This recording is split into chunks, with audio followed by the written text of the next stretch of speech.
SER Podcast.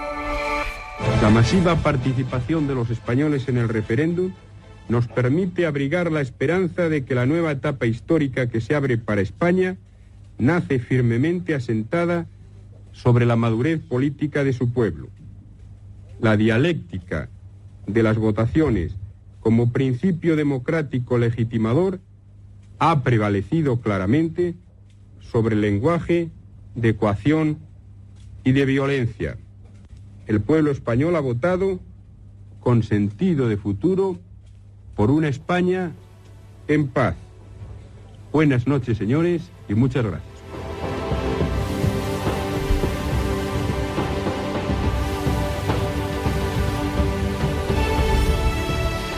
Escuchamos la voz de Rodolfo Martín Villa en el año 76 en ese referéndum de aprobación de la ley de la reforma política, un corte de Televisión Española. Quien si no era la única que había, pues tampoco tiene mayor... Pero bueno, me gusta siempre mencionar la fuente de donde sacamos absolutamente todo, ¿no? Ya sea los nodos o de canales de televisión o lo que sea, ¿no? El caso es que en ese año 76, después de la muerte de Franco, el 20 de noviembre del año 75, bueno, empezaban ya, ¿no?, a darse los primeros cambios de lo que a la postre se denominó transición, ¿no? Transición. Lo hablaba ahora con el invitado. Él es más joven que yo nací en el 70, tuve la oportunidad de vivir muy de cerca, era pequeño, pero me daba cuenta de todo lo que pasaba a mi alrededor. Y bueno, pues es una época de cambio, una época de esperanzas.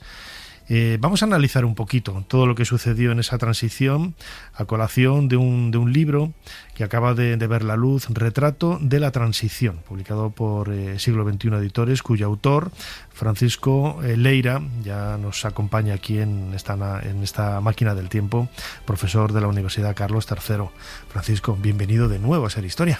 Pues muchísimas gracias por la invitación. Ya es la tercera vez que estoy aquí, así que os lo agradezco profundamente. Claro, a mí me interesa la egiptología, que es mi campo de investigación, sobre todo de trabajo. ¿Cómo llegas tú a la transición? Porque tú eres más joven, claro, qué tontería, ¿no? Pues de la misma forma que tú llegas a los faraones que han pasado miles de años, ¿no? Pero ¿qué es lo que te llama a ti de la transición y de toda esta época para haber ya publicado varias cosas, y también de la guerra civil y de... Pues fue un proceso, personal. Empecé haciendo la tesis doctoral sobre la guerra civil, luego me pasé a hacer un análisis un poco más amplio y divulgativo, analizando los diferentes aspectos tanto de la guerra civil como de la posguerra, como de la memoria de aquel periodo.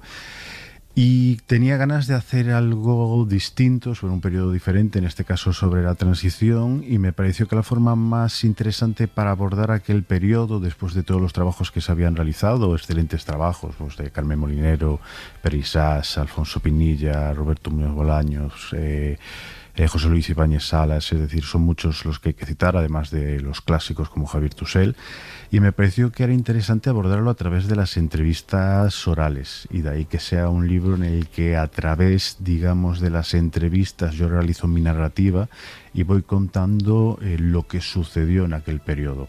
Y el corte además demuestra uno de los aspectos que yo señalo en el libro, y es que en el año 75 no se inició ningún cambio de régimen. Eso de que los 50 años de libertad se iniciaron con la muerte de Franco, yo lo pongo un poco a veces en tela de juicio, porque a partir en ese año 75 y hasta que se inicia la tramitación para el proyecto de ley de la reforma política, que no se realiza hasta después del verano del 76, lo que hubo fue un periodo de incertidumbre en el que los poderes franquistas siguieron dominando durante todo ese periodo, primero con Arias Navarro en la presidencia y posteriormente con Adolfo Suárez. Por lo tanto, no es a partir de ese referéndum cuando se empieza a iniciar, ese cambio del sistema político.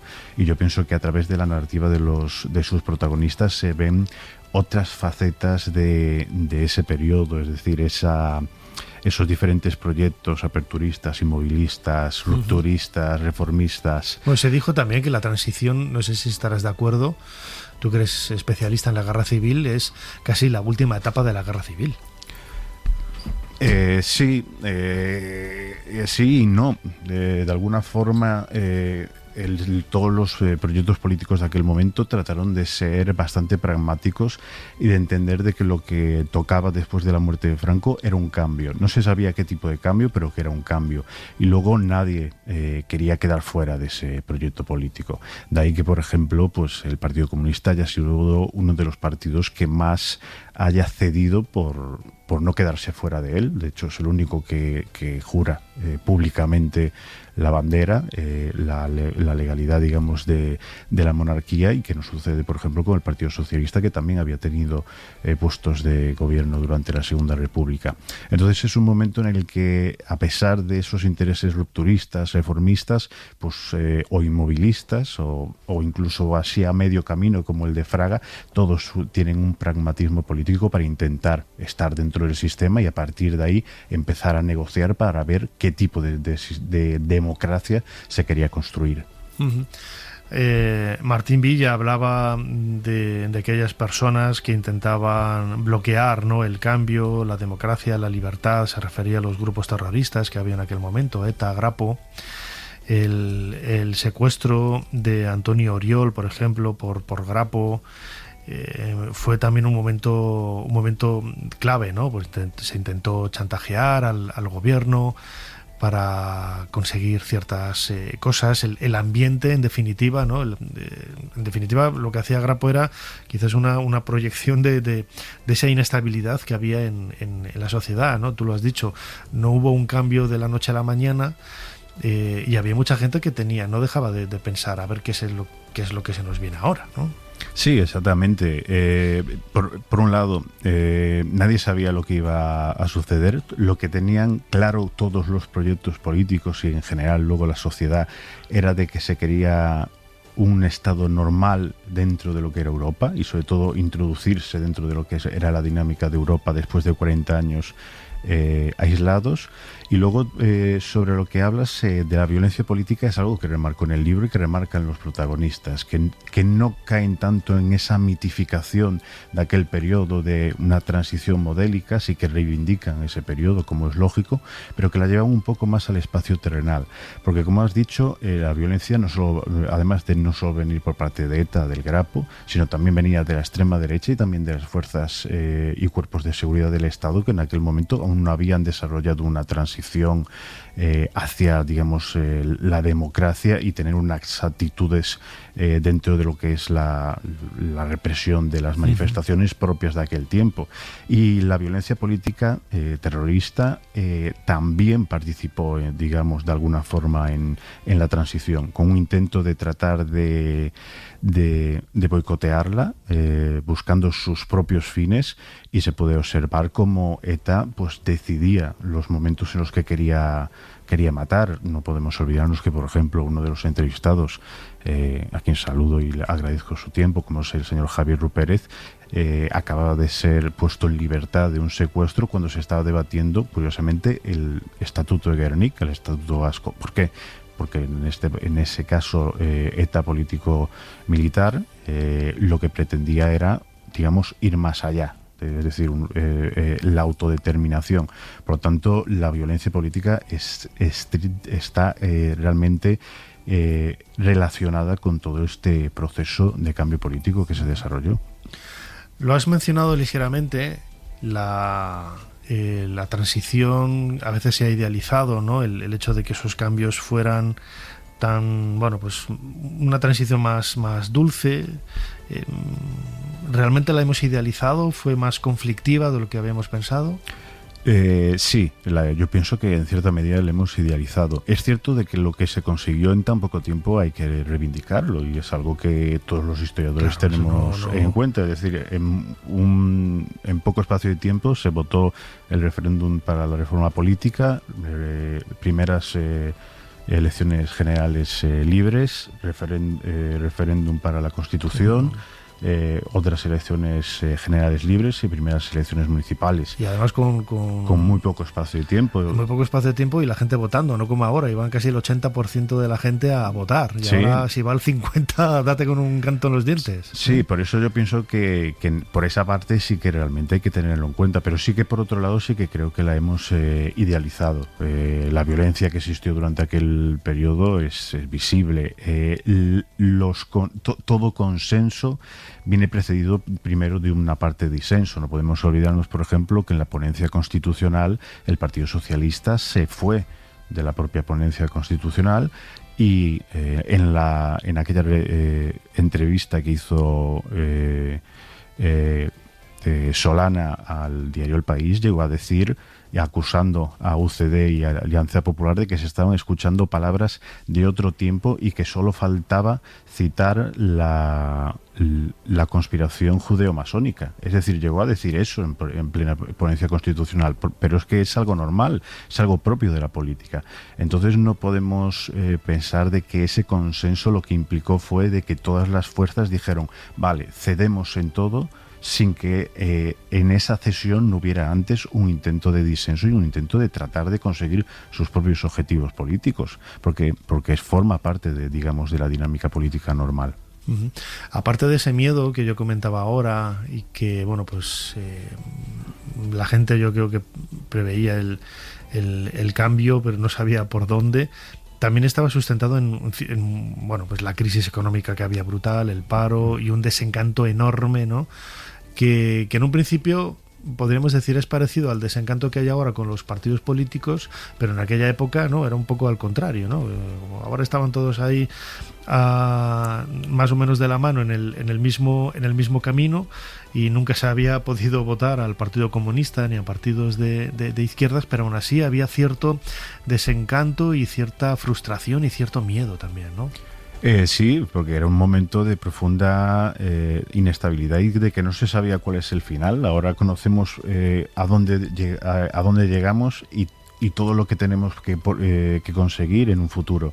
Pero en aquel momento cada día había noticias y eso me lo relataron perfectamente Pilar Cernuda, Natibel Preciado, Iñaki Gabilondo, Joaquín Estefanía, que firma el prólogo, y es que cada día pasaba una cosa dentro del noticiario político y eso de alguna forma ponía en una situación no de inestabilidad, sino de no saber hacia dónde iba hasta dónde se iba a llegar y si luego, por ejemplo, en el caso de la ponencia constitucional, iba a llegar todo a buen término. Entonces estaba ese proceso de inestabilidad y si a eso le sumamos la violencia de ETA, de los grapos, de la extrema derecha, con el asesinato, por ejemplo, de los abogados laboralistas de Atochas, pues a eso le sumamos, un proceso en el que la sociedad realmente tuvo un papel muy importante a través de las manifestaciones en favor de una democracia. Uh-huh. Lo focalizamos siempre la atención al hablar de la transición en lo que sucedía en Madrid. Lógicamente es la capital, es donde están las Cortes, todo, pero en otros lugares de la península también había, en otros lugares de España había, y en Canarias también, en Mallorca, había en Baleares, que luego se me enfadan los de Menorca y de Ibiza. En Baleares había otras sensaciones, ¿no? Otros pálpitos. Yo vivía en Valladolid, recuerdo, por ejemplo, ahora que decías Grapo, el atentado del año 82 en el Banco Central, que al Grapo le dio por poner bombas en los bancos centrales de diferentes lugares, y ahí reventó el Banco Central en la plaza, en la calle de Duque de la Victoria, ¿no? Recuerdo que esto era en el año 82. ¿Y cómo fue esa transición fuera de Madrid? Pues fue una transición que se vivió de una forma distinta porque al final la toma de decisiones se realizó en Madrid. Gran parte, de ese crecimiento de los medios de comunicación, que tuvieron un papel importantísimo en generar una conciencia democrática, estaban principalmente en Madrid, pero luego tanto los medios de comunicación regionales o de los territorios de las nacionalidades históricas pues cumplieron un papel fundamental, y allí, pues por decirlo de alguna manera, la transición tuvo unas características distintas, en el que lo que se intentaba era que hubiese una renovación de aquellos poderes locales que pertenecían del franquismo y tratar de que hubiera una democratización dentro de ese espacio. Y luego en los territorios como Cataluña, el País Vasco, Galicia o Andalucía, pues el interés porque hubiera estatutos de autonomía que recogiesen, digamos, ciertas reivindicaciones históricas que procedían de los sectores nacionalistas y que al final se terminaron consiguiendo. Entonces, en cada territorio, digamos que la transición se vivió de una manera distinta, y esto me pasa pues cuando voy a hacer las presentaciones del libro, que todo el mundo me dice, bueno, te olvidas de que aquí en Aragón, es que te olvidas que aquí en tal sitio hubo estos presos, hicimos esta manifestación, porque realmente lo bonito del libro es que cuando se cuenta a través de los relatos de los protagonistas, pues se ven distintos matices, y luego cuando vas a cada una de las localidades, en cada una de las localidades sucedió algo fundamental para comprender ese periodo, digamos, de cambio. Yo, por ejemplo, soy de Ferrol. Allí hubo una serie de muertos en una manifestación de los astilleros, y claro, son aspectos que tengo que meter también, claro, ¿no?, como gallego, porque eso de alguna forma cambió la forma de entender la transición, que, como dices, a causa de la crisis económica en territorios pues como los Altos Hornos de Vizcaya, en los territorios en los que había astilleros o una fuerte, digamos, industria, pues allí pues la transición lo que también buscaba no era solo el cambio político, sino también unas mejoras económicas que no tenían hasta ese momento. A la hora de entrevistar y a la hora también de buscar información en la prensa, yo no sé qué percepción tienes de los políticos de aquella época. Yo, por mi trabajo aquí en la cadena SER, pues ya desde el año 98, he tenido la posibilidad de conocer a muchísima gente, ¿no? Y he conocido a Carrillo, a Herrero de Miñón, a Peces Barba, cada uno, pero en extremos totalmente. Y hablabas con ellos y dices, qué salud mental más extraordinaria, y qué visión más extraordinaria de todo. Y ves los políticos de ahora y dices, es que no, o sea, no hay nada, no tienen nada que ver. Los políticos de ahora han venido a plato puesto, a silla puesta, no han hecho absolutamente nada antes. Muchos de ellos no tienen ni trabajo, ni han estado en la seguridad social, ni nada. Han empezado, bueno, no voy a entrar aquí en cosas de estas, ¿no? Pero claro, ves los políticos de aquella época y insisto, ¿no?, de un extremo y del otro, y te das cuenta de que eran gente pues mucho más madura, ¿no?, desde el punto de vista político. Sí, y además lo curioso es que eran mucho más jóvenes, porque si analizamos la juventud de Adolfo Suárez cuando llegó a la presidencia del gobierno, asusta. Es decir, mucha gente actualmente a su edad hoy no puede comprar un piso, o apenas vivir en un piso de alquiler. Y sí, pero lo que pasa es que yo creo que todo hay que ponerlo en su contexto. Esa generación vivió ese proceso en el que primero hubo un disenso para que luego pudiera haber un consenso y llegar a esos acuerdos que hubo en la ponencia constitucional, en los pactos de la Moncloa y en las primeras, digamos, decisiones políticas clave, como puede ser la ley del divorcio, la entrada en la OTAN. Entonces estaban dentro, digamos, de otra dinámica en la que tratar de ponerse de acuerdo, tratar de pactar, era el principal objetivo. Sin embargo, sí, cuando ya nos vamos a la última época de Suárez, ya vemos como la dinámica parlamentaria cambia y ya empieza a haber pues mociones de censura, hay una moción de confianza en la que se presenta el propio Adolfo Suárez. Las críticas que recibió Suárez previas a su dimisión fueron casi diarias por parte de miembros de su propio partido, que hoy es difícil de ver. Entonces, digamos que en el momento en el que se hace el referéndum para la Constitución y después las elecciones generales, las dinámicas empiezan a cambiar. Y esa postura y ese talante que tenían gente como Gregorio Peces Barba, que cuando sale de la ponencia constitucional dice una frase que me parece que simboliza lo que fue aquel periodo, de que lo que nosotros buscábamos en la Constitución es que todos quedáramos lo suficientemente descontentos, pero no tanto como para querer cambiar la Constitución al día siguiente.